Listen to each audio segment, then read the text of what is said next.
Scotty Thompson crashes the boards. RJ Abarrientos escapes the trap. Justin Brownlee scores! Kapit lang mga kaastig. Last 20 seconds, Barangay with possession. This is winning time. Assist. Sama-sama ang buong arena. Scotty inbounds. Abarrientos sets up the play. Brownlee for 3. Pasok! Panalo! Arena Plus, the official partner of the PBA. Sama-sama manood, manalo, magsaya. Sama-sama sa arena.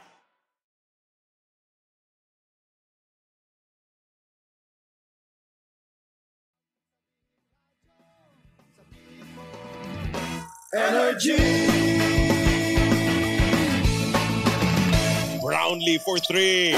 Pasok! Panalo! Arena Plus, the official partner of the PBA. Sama-sama manood, manalo, magsaya. Sama-sama sa arena. Play now at arenaplus.ph. For more information, visit www.pagcor.ph/regulatory or email responsiblegaming@pagcor.ph. Gaming for 21 years old and above only. Gambling can be addictive. Know when to stop. Chika sa Arena! Isang magandang umaga sa inyong lahat. Yes. Ako po si Kapitana Sisa. At ako naman po si Tita Cora. At eto na ang Chika sa Arena. At yan sa atin ang Arena Plus, astig sa sports. Parang ano? Si Raulo! Parang ano naman yun? Kasi may nagsabi sa atin, Mare, na we need to remember daw na DJ tayo, kailangan daw natin mag-modulate. Paano ulit, Mare, pagpapakilala? Ako po si Kapitana Sisa. At ako naman po si Tita Cora. At eto na ang Chika sa Arena. Hatid sa atin ang Arena Plus, astig sa sports. Ganun ba? Parang Helen Bella yung magre-report. Banana Macy's sa magandang umaga pa rin. Metro and Mega Manila, unang araw sa buwan ng Setyembre, diba? Bare months na nakakaloka, pero hindi ba rin papatinag ang ating superstar tennis player na si Alex Eala? Bakit? Saan nga naman, diba? Hanggang ngayon ay may hangover pa din. So, enggang-engga? Hindi ang akla, kung hindi ang ating mga kababayan na sumuporta sa kanya last week sa US Open nga na naganap sa New York City, na kung saan nga naman hindi na nga nakausad ng tuloy-tuloy itong si Alex Eala, pero nalotlot siya? Oo, kumbaga umuwi na siya diba? Sa kanila. Natural, alam nga sa amin. Gawa na siya ng ginamos. Hindi, pero alam mo yun, ini-enjoy naman daw sa kasalukuyan ni Alex Eala ang kanyang long weekend vacation. Dahil, Mare, matapos ang Amerika, tutungo si Alex Eala itong September 8 patungong Brazil para sa San Paulo Open naman, kung saan nga naman siya ay muling lalaban at makikipagtagisan sa ilang mga kilalang mga tennis player around the world. Like sino-sino? Well, yung mga nakalaban niya siguro sila Tauson, sina Busca, kung talagang magtutuloy-tuloy, baka may mga iba pa mga tennis players siyang mga kalaban. Samantala naman din, nagbigay na ng kanilang pahayag ng imbitasyon ang Philippine Tennis Association o lang PhilTA para sa ating Pinay tennis player. Kumbaga ngayon ay nagsisimula na nilang ligawan si Alex Eala para lumahok sa darating na Disyembre sa Southeast Asian Game. Diba? Para may representative naman ang ating bansa na lalaban sa tennis category. Well, in the meantime, matapos nga naman ito, napaka-hectic ng schedule ni Alex Eala. Ay, after nito, pagdating naman ng January, ay tutungo naman ng Australia si Alex Eala para lumaban sa Grand Slam season sa Australian Open itong January 12, 2026. At yan po muna ang kaganapan sa mundo ng tennis. Sa iba pang balita, Tita Cora, labas! Wow, Mare, basketball naman ang pag-uusapan natin. Wow. FIBA U16 Asian Cup. Ayan, Maridel, absorbado. Wow. Ayan. Absorbado ng Batang Gilas ang kanilang unang pagkatalo. Ayan. Sa FIBA U16 Asian Cup sa Mongolia matapos yumuko kontra Chinese Taipei sa score na 82-106. Lumamang ang Gilas sa rebounding 55 37, ngunit naging mabigat, Mare. Oo, hindi lang hearing sa Senado, kundi ang 36 turnover kumpara sa 16 na kalaban, Mare. FIBA na ano yan? Women's basketball team ba yan? Batang Gilas, Mare. Okay. Correct. Dagdag pa rito, Mare, ay nagtala ang Chinese Taipei ng 14 3-pointers kontra sa tatlong lamang ng Batang Gilas. Nanguna sa umpisa si Prince Carino na may 23 puntos o 23 points, 6 rebounds at 1 assist. Habang nag-ambag naman si Jeremiah Antolin Jr. ng 11 points, 7 rebounds at 1 assist. Sa depensa naman, Mare, ay bumida si Brian Orca.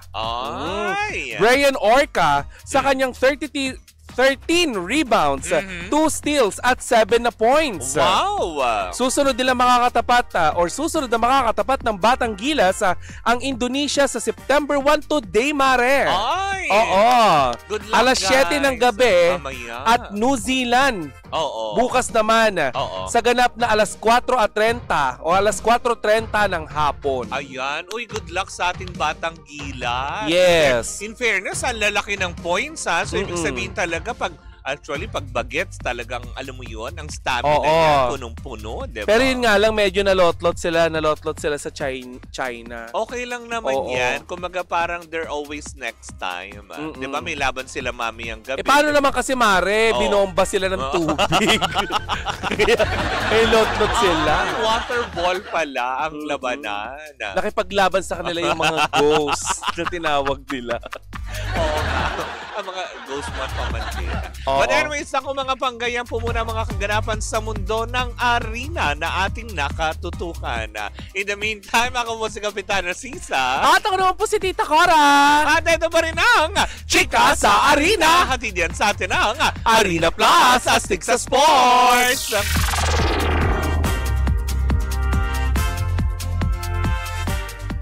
Brownlee for 3. Pasok! Panalo! Arena Plus, the official partner of the PBA. Sama-sama manood, manalo, magsaya, sama-sama sa Arena. Play now at arenaplus.ph. For more information, visit www.pagcor.ph/regulatory or email responsiblegaming@pagcor.ph. Gaming for 21 years old and above only. Gambling can be addictive. Know when to stop.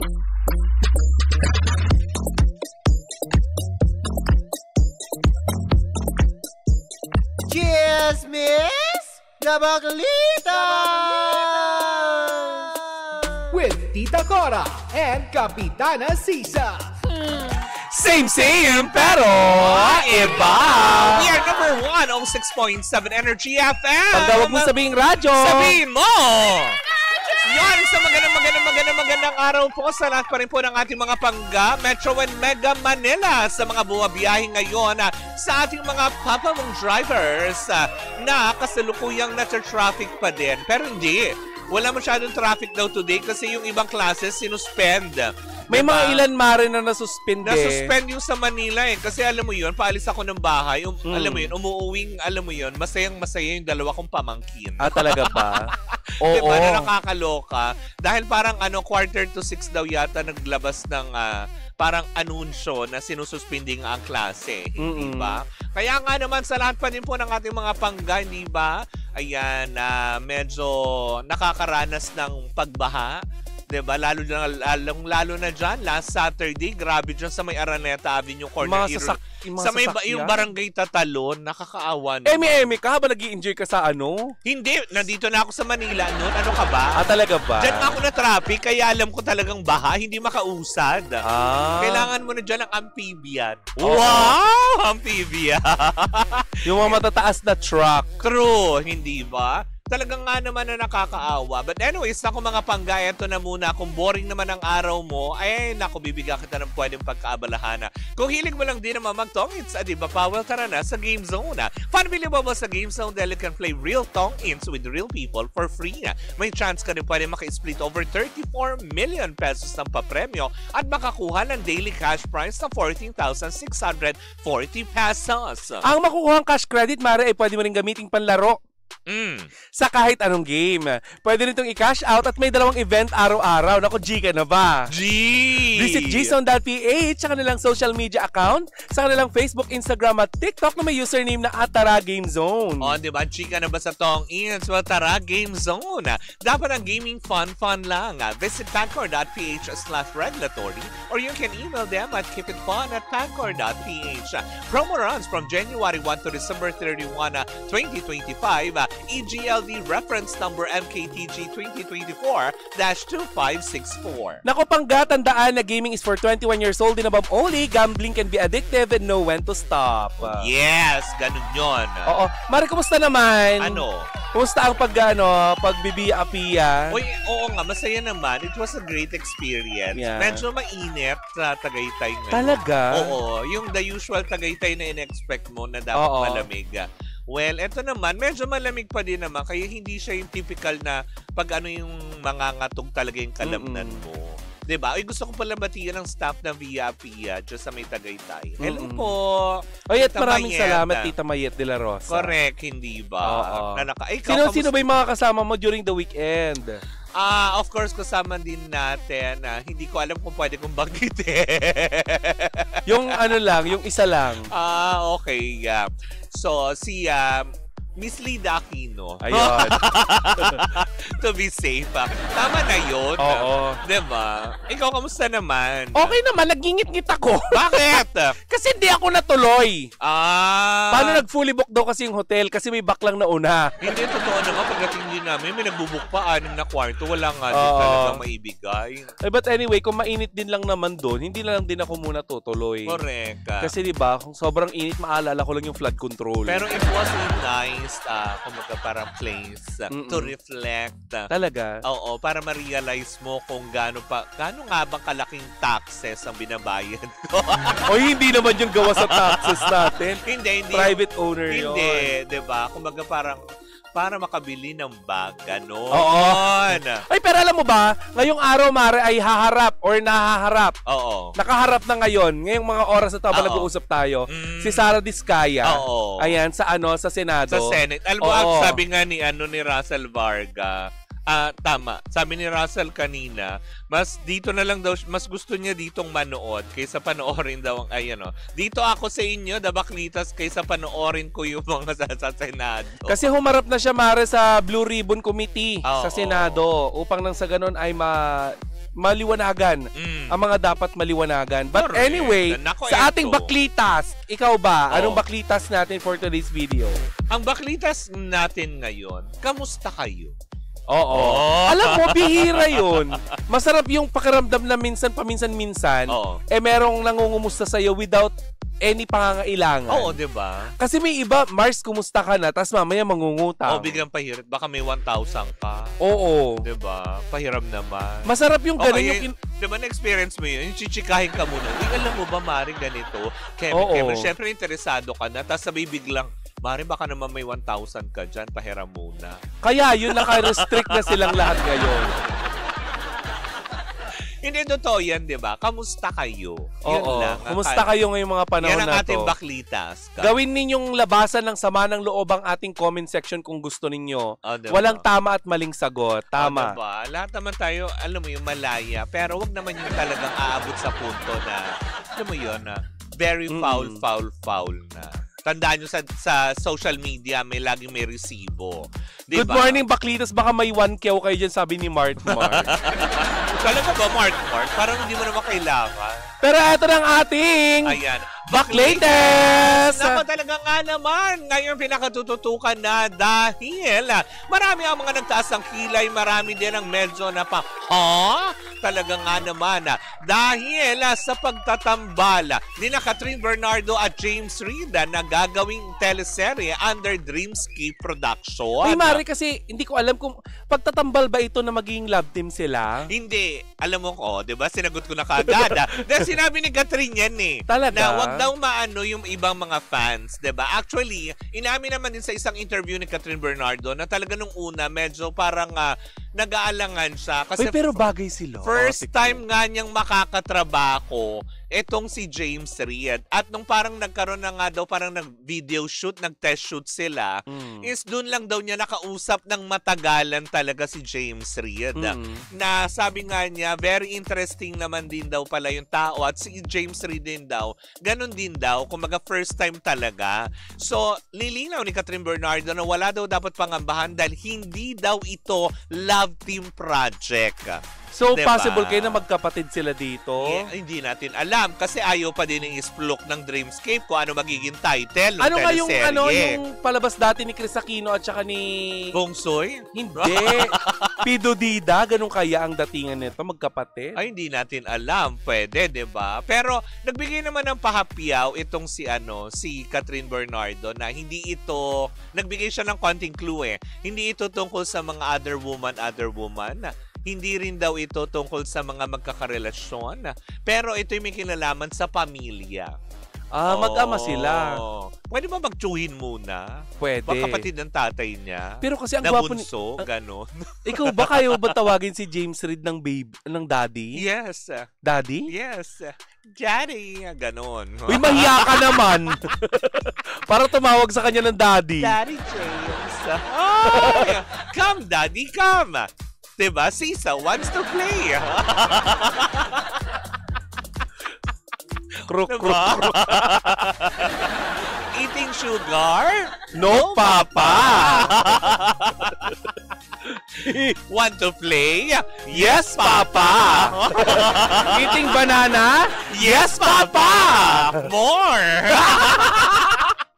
Yun nga daw, as in talaga. Pero marami din na medyo nagtaka na parang, talagang pinangungunahan na kagad ni Catherine Bernardo na hindi ito love team project. So, ibig mo sabihin, sabi ng ibang mga netizen na naman, binigyan na naman ng pakahulugan yung paglilinaw na yon, hindi ba? Kasi siguro kaya naman sinabi ni Catherine yun na para wag umasa naman yung iba. Kasi yung iba biglang sinabi na, kasi nung nag-test shoot na nilabas na last Friday ito, publicly, natuloy nga yung gagawin nilang project ni James Reid. Marami na kagad nagsasabi, di pwede na rin palang pagtambalin si Nadine tsaka si Daniel Padilla. So, may bakit hindi? Diba? May ganyan-ganyan. Tapos parang sabi pa ng ilan, pagkaklaro kagad na hindi love team project, bakit? May magagalit na ba, Miss Catherine?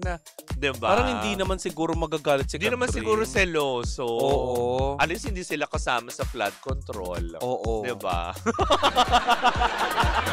Ay, wala kaming wala kaming utang na loob sa inyong mga Pilipino. Wala talaga. Kasi, alam mo yun, gobyerno nagbabayad sa amin to do the project. Yun. Ano pinagkaiba nun? May ibabayad ba ang gobyerno? Diba yung binabayad ng gobyerno galing din sa sambayan ng Pilipino? Diba? Sa taxes nila. Correct. But anyways, yun lang. Alis maganda at klaro itong sinabi ni Catherine Bernardo na antabayanan na lang po natin kasi first time na nga naman. Maraming din na nagsasabi at medyo nagda-down kay James Reid na sabi, kasi kumaga comeback project niya after a long time. Kasi kung ating matatandaan, yung huling teleseryeng ginawa ni Catherine Bernardo is Too Good to Be True with Daniel Padilla. 2022 pa yun. Teleserye ba to? Teleserye, Mari. Diba? Kaya maraming nga nagsasabi na baka naman daw ginagamit daw ni James Reid. O hindi kaya yun ang dahilan kung bakit hindi ngayon pinapalabas pa ang incognito? Kasi hindi pwedeng pagsabayin. Kaya siguro may sila, may season break. James Reid palang bet mo, no? Tas ako naman si Daniel. Akala ko si Nadine. Ano? Bakit no? Lesbiana? Eating seafood? No, yes, Papa. Papa. No, Papa. Eating seashells? No, Papa. Doing flood control? No! No! Napapa-yes ako. Depende mo sa kontrata. Hindi ko legal yung contractor ko. Oo, diba? At hindi naghihiraman ng ng lisensya. Nakakaloka yun. Pero yun na nga, talaga nga naman, at least maging happy naman din tayo. Wag naman muna natin bigyan ng kumbaga ano-ano mang kulay yung pagtatambal nila dahil yung dalawa is very happy to work together. Kasi first time nila talaga, sa tagal nilang nasa ABS-CBN, this is the first time sila talaga na magkakasama sa isang teleserye. Sabi ni Russell Joseph, Tulyaw, parang Lady Boss yung vibe ni Catherine sa picture. Baka ganun, baka... Yung para kaya dati, yung... Coco Martin at saka Tony Gonzaga. Si, may Lady Boss. Si Chopper. Oo. Helicopter. Helicopter. Helicopter. Oo. Sabi yung gano'n. It's helicopter. Chopper na lang. Oo. Hindi, pero, diba, malay natin kung ano. Kasi, diba, kasi parehas silang, alam mo yon, nasubukan na talaga yung serious dramatic roles eh. Tapos nasubukan na rin nila magpaka-heartthrob, magpaka-sweetheart, diba? Malay natin may kakaibang twist ngayon yung gagawin nila na sinisikreto pa ng Dreamscape. Original story to, no? Akala nyo wala kayong chismosang staff na maglilik niya. Meron at meron yan. Malalaman din namin yan. Pa-secret-secret pa kayo. Oo. Para may engagement lang kayo sa ano. Diba? Sa social media nyo. Naku, nakakaloka yan. But anyways, ako mga panggayam po muna mga kaganapan sa mundo ng ating Showbizlandia. Wow! Showbizlandia. Luma. Alam mo makaluma. Magbabalik ang Showbiz. Linggo. Showbiz Linggo. Magbabalik ang showbiz. Now na! Ganon. Sabi ni Romel. Buhay ay chika-chika lang. Ganon. Sabi ni Romel, chika. Ang cute, no? Parang siya si Kermit. Ay, magpaalo na tayo. Hi! Kung makatawag naman ito ng Kermit, parang naman, ang ganda mo. Oo. Patingin nga. Wow, ang ganda. Oo, magandang bakla. Anyways, ako mga pag-ako po si Kapitana Sisa. Bakit ko pa ba nabanggit yun? Bakit? Ako po si Tita Cora, kailangan daw mag-modulate ang boses. Correct. At eto pa rin ang Baklita sa Wow Wow Wow Wow. Laro! And we are still same pero iba. Tuloy-tuloy pa rin po ang ating tugtugan. Siyempre, dito po lamang yan sa number 106.7 Energy FM. Pangga, wag mong sabihing radyo. Sabihin mo.